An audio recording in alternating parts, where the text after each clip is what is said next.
I always associated loneliness with the elderly.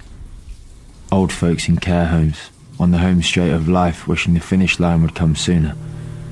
The last ones standing, whose friends all fell behind at an earlier hurdle in the race. The widow whose heart is held together by the memories of her only lover.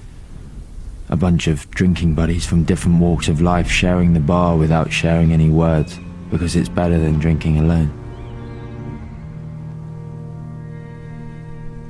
The thought of being lonely used to paralyze me, sitting silently with no one to distract me from the darkness of my own thoughts, my own tortured mind. Isolation from this world. No one to seek comfort or reassurance from. No one to confide in. No one to hug or to hold. No one to feel safe and seen by. No one to reminisce over old stories with. No one but you or me. Assigned to a life of solitary confinement without knowing the reason why.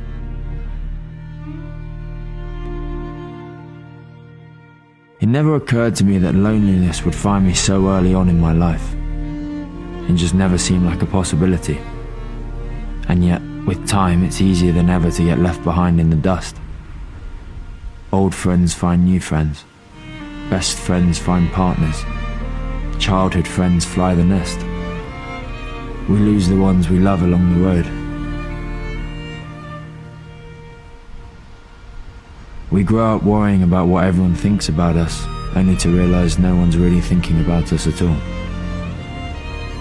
I can't remember a time in my life where I didn't feel like I was on the outside looking in.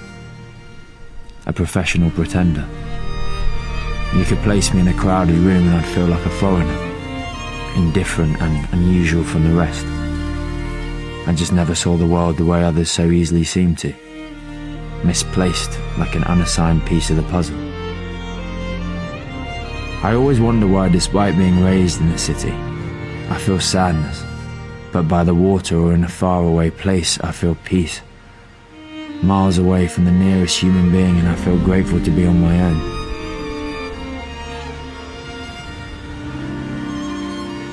But loneliness always sits on my shoulder, dragging me into the void, an empty pit of nothingness. This gaping feeling in the bottom of my stomach, an emptiness that's never felt so heavy before, or yearned for company so loudly. It's like the words from the radio that I grew up listening to, but never quite understood, finally make sense. And yet, I wish I could unlearn their words. The tortured artist never resonated so strongly. The loners now feel like friends. I realize though, where this ever-present feeling, the thing that I fear the most is also the most valuable thing that I possess. They love and hurt each other simultaneously.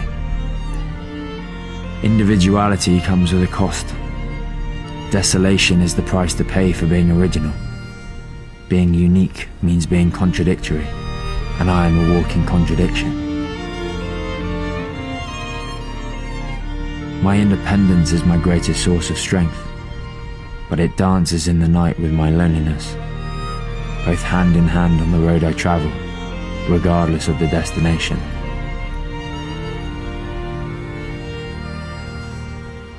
And so I sit here, at the crossroads of my life, 50 years earlier than I ever thought I would, and I have no idea which way to go. But I'm sure when my turn comes to sit at that bar, loneliness and I will be more than acquainted. Perhaps I'll see solitude there instead.